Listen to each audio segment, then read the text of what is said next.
Welcome to Salcedo Paranormal. It is Monday, going into Tuesday, the 12th into the 13th of December in 2022. And tonight we'll be having a guest on the show to talk about the paranormal and listener experiences. And this will be part one of two. As always, you can find all the links to the show, along with links to episodes of the show, along with links to social media and other ways to contact me at the podcast page. And that is salcedoparanormal.podbean.com. That's SALSIDO paranormal.podbean.com. Always happy to hear from you all, whether you have comments or questions or topic suggestions. Let me make sure I'll sit here. Okay. Or if you have stories of paranormal experiences, whether they're your own or from others that you trust, happy to either read those or have you join me on the show to talk about them. And just figured out before the stream started tonight that this is episode 299. So tomorrow will be episode 300. So that seems like a perfect opportunity to try something a little bit different. Tomorrow will be a mix of news and experience stories. So, gonna try that out, see how we like it, and go from there. And then, of course, Wednesday night into Thursday morning, we have Derek, the Night Stalker, joining me to talk about the comic book event Avengers vs. X-Men. And that will close out the week. So yeah, this is going to be a lot of fun, I think. I'm always happy to have guests on the show, especially first time. And this is going to be, as I said, the first part in a two-part thing here. The other part to be scheduled at a later date. And so I'm going to be calling it Listener Experiences, and we'll go from there in the episode title. But now that we're done with all that, I would like to welcome Matsowl, onto the show. And you can, there you go. Hello, James. How are you doing tonight? How are you? Good. You sound great, so thank you for being here, and glad to have you on the show. Yeah, man, I'm glad to be here. I'm a big fan of the show, and I just want to say I know it's a lot of work and a lot of dedication, and I really appreciate you doing the show. And keep up the good work, man. Thank you so much. It's it is a lot of work, but it's a lot of fun doing all the research. Even though it can literally give me headaches, it's still fun to look into all these things. And so I appreciate all the support, your support, and everyone else that is listening as well. So so the plan is we're just going to talk about sort of your views and our views of the paranormal this time, and then next time we will get into actual experiences. So my topic tonight is kind of more about how and why kids are more susceptible to paranormal experiences than adults. So that's kind of my theme. Yeah. Can I just go? Yeah, go ahead. So I think, as a kid, I would see and hear ghosts at a friend's house. It was he had like a legit haunted house, and I wasn't the only one that had experiences there. Other people did too. But as a kid, I didn't know it was weird, and I told somebody that I saw ghosts at my friend's house. And this is like back in the 90s when it was taboo. It wasn't the kind of mainstream now. And so this girl, she laughed at me and made fun of me, and everybody found out, and I got made fun of and kind of bullied because it wasn't, the people thought I was crazy. And over time, I kind of started to think maybe I was crazy because I kept having these experiences, but I had no one to talk to about it. And so I held it in. I didn't want to tell anybody about it because I didn't want to be considered crazy. And so as I got to be an adult, I still have experiences, but they're few and far between. And I started listening to like other people's podcasts, other people's stories, like Art Bell and other stories, and people that had similar stories to me. It kind of, I realized, okay, maybe there's something here. And so I kind of came out of the closet and decided that maybe I should tell my stories. I don't care really what people think anymore as an adult. And I think it's important that we share these stories because I'm kind of here to be like a beacon of hope, like kind of like you too. You tell people stories, and I think I want to make it so that it's okay for people. I know there's other people out there like me that have had experiences, but they're too afraid to tell anybody because they don't want them to think they're crazy, and it's understandable. And so I want people to be able to tell their stories, and the goal here is if enough people come out and start sharing their experiences and telling these weird, wild stories, maybe the scientific community will kind of start taking it seriously and start to do research on it, like actual good research on it, and maybe we can figure it out. Because I'm just a regular guy. I'm just trying to figure it out, just like everybody else. But that's kind of where I'm at. I want to let people know. I want to hear people's ghost stories. You know. Yeah, definitely. And I totally understand where you're coming from. I barely told anyone about my experiences as a kid just for that reason. I was never one to just talk to a lot of people just anyway. I was kind of introverted, even more so than I am now, which may not seem like it considering I do a show, but you will hear that from people that do shows. They do their show, but then the rest of the time they keep to themselves. But anyway, so I didn't have to deal with as much of that bullying and all of that, and I'm sorry that you had to go through that, and that's not uncommon, and it's sad, and I definitely agree. We should be able to share these stories without people ridiculing. And I have a story about that real quick. I did kind of mention that I was going to do a podcast about all these things at one point to my family, and I had two people that I love. That they're my family, my uncle and my brother, and we were all sitting around at this restaurant one day talking, and just I brought it up, and they started joking about it, and whether they meant to or not, it it hurt, and it got me angry, and so I did something I'd never do to my uncle or my brother. Really, I kind of, I not quite shouted, but I talked over them, and I said, "Okay, well, I'm done talking about this with you right now." And they realized at that point, I think, that this was serious to me. This was not just me playing around or talking about things I don't believe in. I think at that point they kind of figured it out. And I don't know for sure, but I know at that point, after that, they never did that again. Yeah. They never gave me any problems about it again. And I think, it's sad that it had to get to that point, but also they they'll ask me now how everything is going with the show, and so it's not that I think that with these things, people kind of get these ideas from just society in general that all this is just made up or exaggerated, and so it's not even necessarily any one person's fault in that way. It's just the world that we've lived in, and that is changing, but it is taking time, and I think it's going to take time. But I do think we'll eventually get there, Matt, and I'm looking forward to getting to that point where everyone can talk about these things without having to go on a podcast. We can just bring these things up with everybody, and I'm looking forward to that day. Yeah, we make that joke. You can't have these conversations around the water cooler at work. Right. Yeah, definitely. Yeah. So when you that's a good story, James. When you take things like these, like what you want to call people, like I don't like being called like a psychic or a seer or anything like that. I think when you label things, it kind of muddies the water.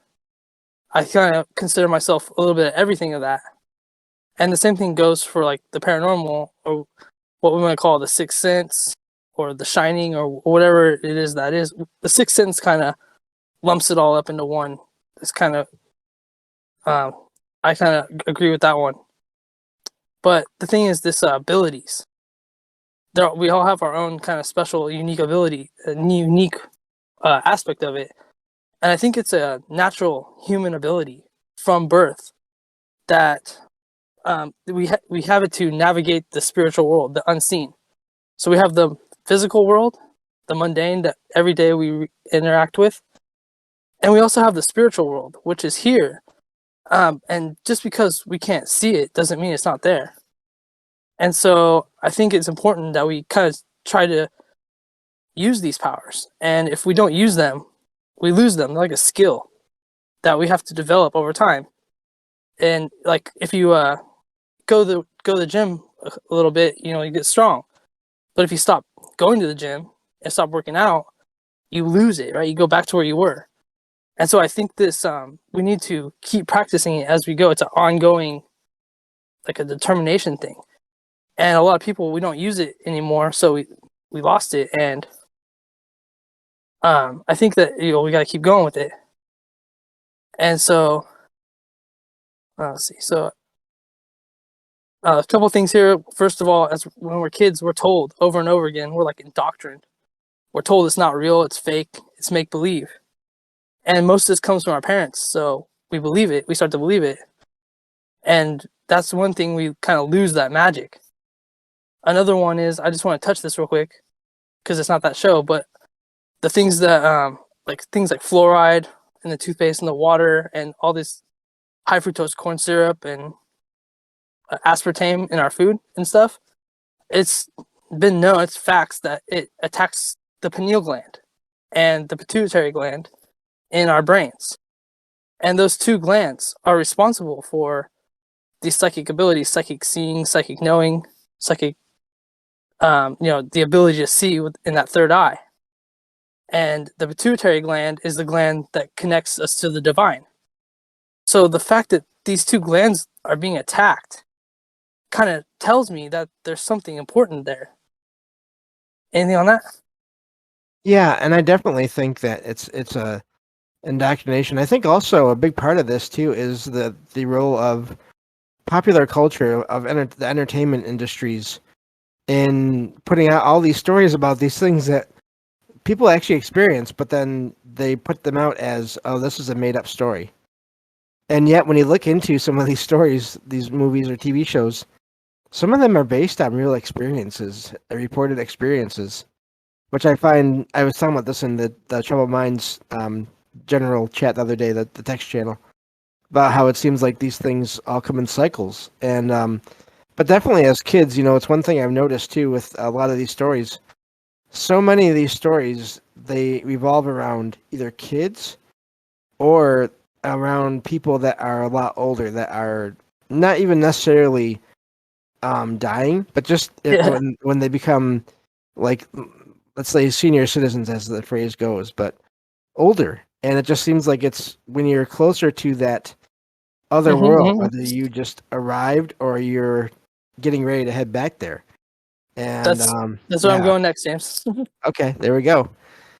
I just want to throw that in there to kind of add. But I think it's a skill we need to develop, and we all have it. But okay, so back to kids. As kids, you're closer to that veil or that other side that we talk about. Before you're born, your spirit is in an alternate dimension in the spirit world, and then when you're born, you incarnate into your body, your physical body. We call that the meat suit, or I call it the shell. And so when we're kids, we're closer to that edge. So maybe kids are having paranormal experiences because it's like a bleed through effect. And now if we take that theory and apply it to the other spectrum of it, which the end of life is death. There's stories of people on their deathbeds and their physical body is dying. It's sad to talk about, but it's inevitable. It's going to happen eventually. But people on their deathbeds are hearing and seeing ghosts or apparitions. And I was fortunate enough. I was like 10 years old when my great grandfather died, and I got the chance to see him in the hospital before he passed. And I went in there. He was like hooked up to machines. He was dying of old age, and his physical body was dying. And he was like talking to people that weren't there, like looking at nothing and talking and asking for people that had already passed. And when I was a kid, I didn't understand that, but as an adult, I'm looking back, I'm thinking maybe he was like already kind of fading into the spirit world. And so what I think is going on here is when your physical body's dying, when you're laying on your deathbed and your physical body is perishing, your soul knows. And so your spirit kind of leaks out or maybe takes a step with one foot in the spirit world, one foot in the physical world. And then when you finally do pass, when your physical body dies and you take that last breath, it's a graceful transition to step over into the spirit world where your friends and people that have passed and family members are. And so that might explain why. So they have this like graceful transition. Your spirit's already kind of moving forward for you into the next part of your journey where you go. And so what if like when people die suddenly, like in a car accident or get murdered, it's like boom, all of a sudden your soul and your body are separated so fast. All of a sudden you're in the spirit world. Maybe that's why where people get murdered or people have car accidents, these places are haunted because the spirit is stuck. It doesn't know where to go. And a lot of times maybe the spirit doesn't even know that they're dead. And I know you like this one from Beetlejuice. Like spoiler alert on a old movie. But in Beetlejuice, the main characters, they die suddenly. And they appear in their house, and it takes them a while, like the beginning part of the movie, for them to even figure out that they're dead. A series of events that has to unfold before they realize that they're dead. So what do you think about that, James? What do you think about that being a cause of hauntings of like murders, places where a lot of murders happen, like prisons or like places where there's a lot of car accidents? You think there's something there? Yeah, definitely. It does seem like there are reports of activity in those kind of places where that happened. And it sometimes it seems like because everyone is different, even all those different kinds of, let's say, hauntings are also different. Where some of those spirits they may not know right away that they've passed, but then they eventually figure it out. And even if they stay there to warn other people, hey, this is a dangerous spot, get out of here, or they save people, or stuff like that. So I think that there can be a lot going on there. I think that maybe eventually they do move on, because I feel like if they didn't, then we'd have just all kinds of there'd be a lot more hauntings that we'd be hearing about. Mm. So that does give me hope that they eventually do figure things out. But yeah, and then going back to the person at the end or near the end of their life, there are so many stories of people who are, as they're getting ready to pass, they visit other loved ones, in dreams or just in apparition form.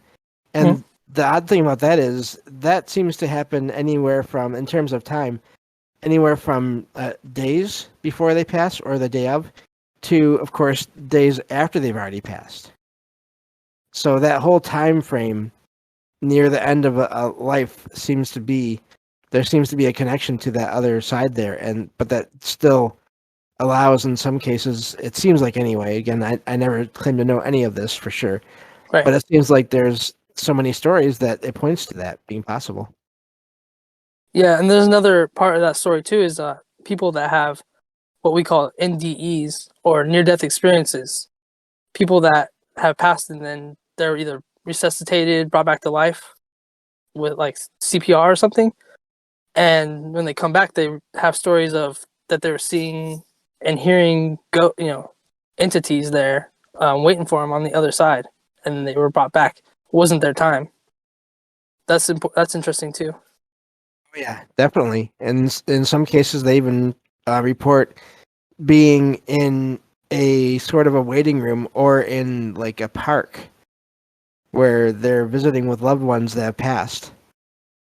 And they get told there as well. And that even happens sometimes in just regular dreams, where they'll just be sleeping so hard, or maybe even they'll be going through some kind of illness, and they'll visit a loved one that they've really missed, and that loved one will tell them, hey, this, it's not time yet. But that whole waiting room concept, again, going back to Beetlejuice in a way, has always been fascinating to me, because it just makes me wonder where are these waiting rooms or these parks? There are these I've even heard of like arenas, like sports arenas on the other side being used as like waiting areas. So Oh wow. that's a whole other, yeah. There's so much there. If you look at if we just keep on, I would recommend just, and I'll go back to you in a second here, but just keep looking into this at all times whenever you can, into stories of paranormal experiences, and you will find so many different things. It really, I never get tired of it. I really don't. So, but go ahead. Yeah, that's great. So back to as being kids. So when you're a kid, and then around the age of what we'll say 10 to 15, we go through this transition from childhood to adulthood called puberty, and we all went there. You know, your voice changes, start thinking about girls.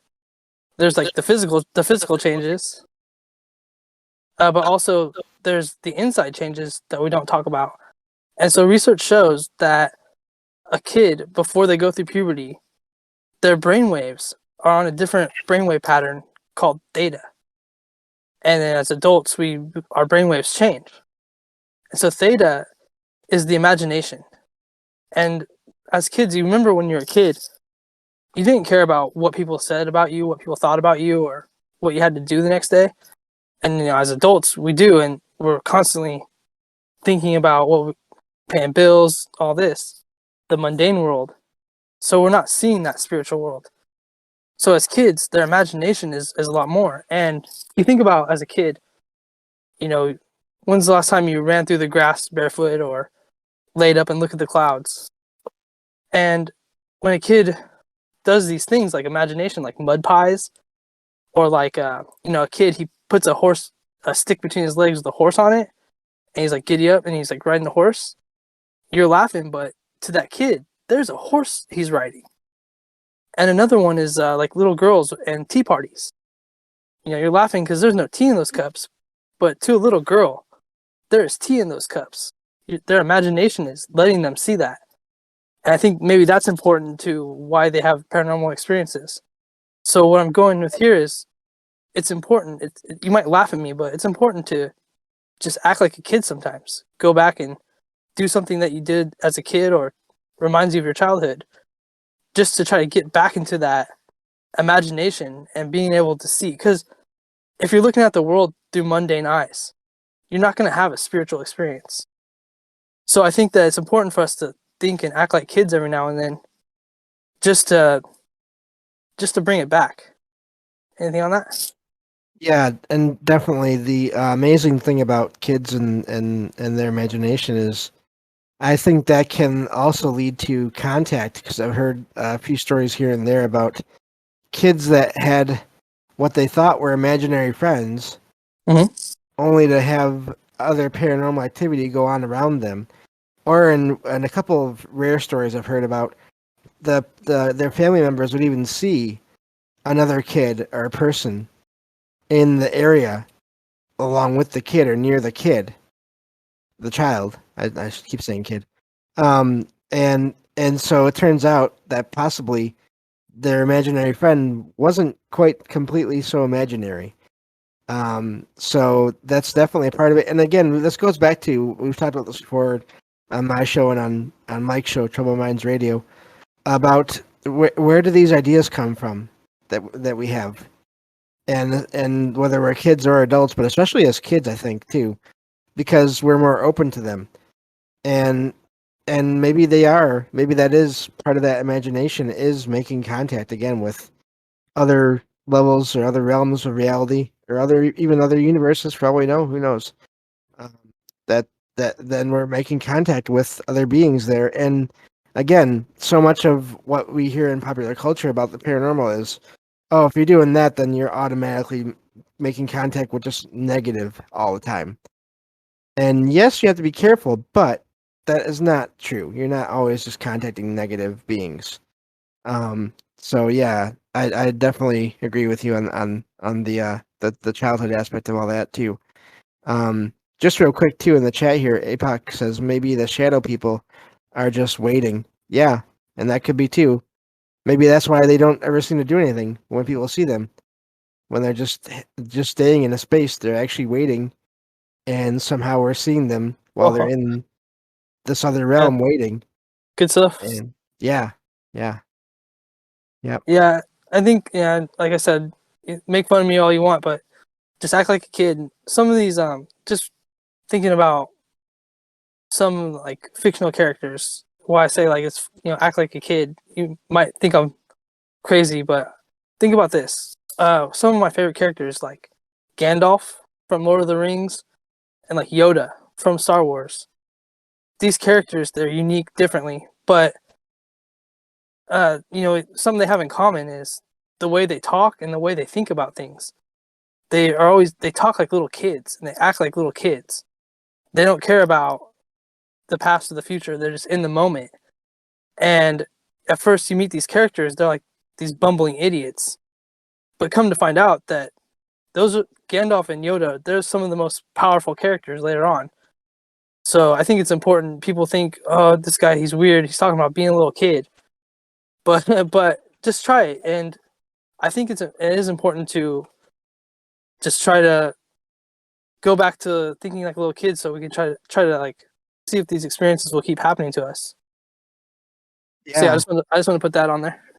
yeah. And if you think about those kind of characters, Yoda or Gandalf, or it may seem like at a particular moment, it seems like oh they're talking nonsense.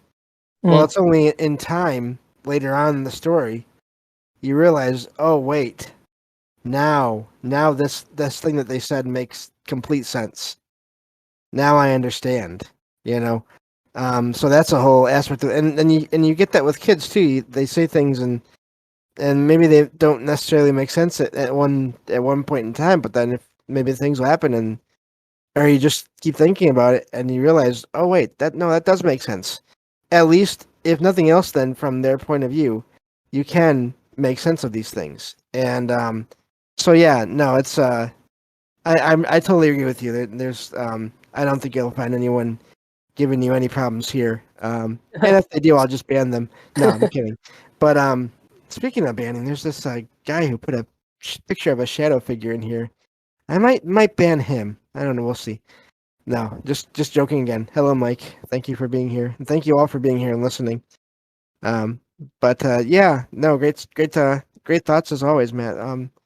Is there anything else you want to talk about, or? We're rounding up the half an hour and that's a good spot. That's a good spot for me to stop. And I know you got another show, so I'll go and just putting out some thoughts out there and just talking about this stuff. Like I said, I just want to talk about it with people because it make people think. Because I listen to a lot of other people talk and it makes me think about stuff, and it just kind of keeps going, right? So I'm glad we could talk about it.